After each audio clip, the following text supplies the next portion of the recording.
I've always been a W-2 employee, so I never actually had to deal with anything to do with accounting, dealing with costs of a business, or how to do it right. When I was on QuickBooks, they had a feature that was added, and it was to help you find a CPA or bookkeeper in your area. I clicked on the ad that popped up and it asked me where I lived, and it gave me a choice of a few people, and he was the only person that was a certified public accountant. So I contacted him and he got back to me right away. And I told him, my accounting needs are unique. Being a lawyer in Colorado, we are regulated in how we deal with client funds. As a solo practitioner, I don't have somebody that understands the trust accounting part. It's literally client money, and we call it like unadjudicated money. Like, it doesn't belong to anybody yet. It sits in the trust account until we prove to the state that we distributed it properly. That is one of the only ways as a lawyer, literally, you can lose your license overnight, is if you mismanage client funds. And they could come at any time and say, we want to see your books, we want to see where the money's going from your trust account. And he had the qualifications to handle the type of business that I had.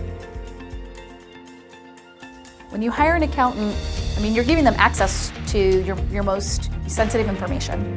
You're extremely vulnerable when you hire an accountant. You're giving them your social security number, access to your banks, access to your credit cards. They get to see where you're spending your money. They get to see where the money's coming from.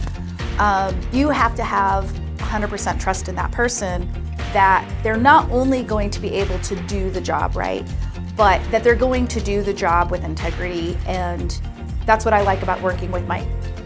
The good thing is, with working with Mike, he has different packages or levels of service that he can offer you. So the initial package that I had, we were able to have 15-minute calls. And as my business grew, I told him, I was like, there's less and less that I can do on my own. So he said, sure, this is something I can help with. So I was able to pick the level of service I wanted. And then as my business ramped up and there's just more I couldn't do, I chose a different package of service so that really he's handling like almost everything. And now it's more like he's just getting information from me that he needs. So he'll contact me via email because he knows generally that's the easiest thing to do for me.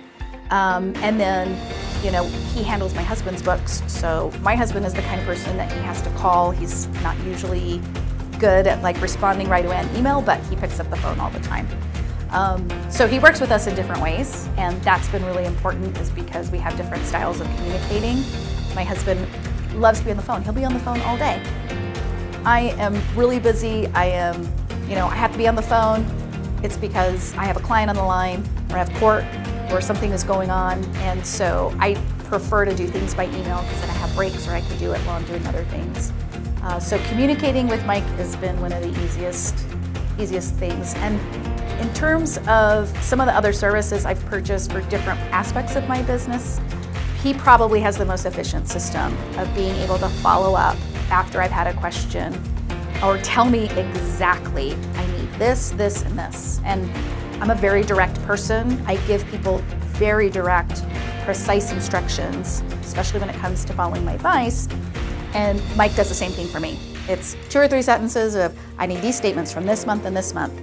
I need you to reconnect this and this. Okay, check, check, check. And I know I did my thing. And that develops more confidence that I'm doing my part to make sure my books are handled properly, I'm doing the right thing.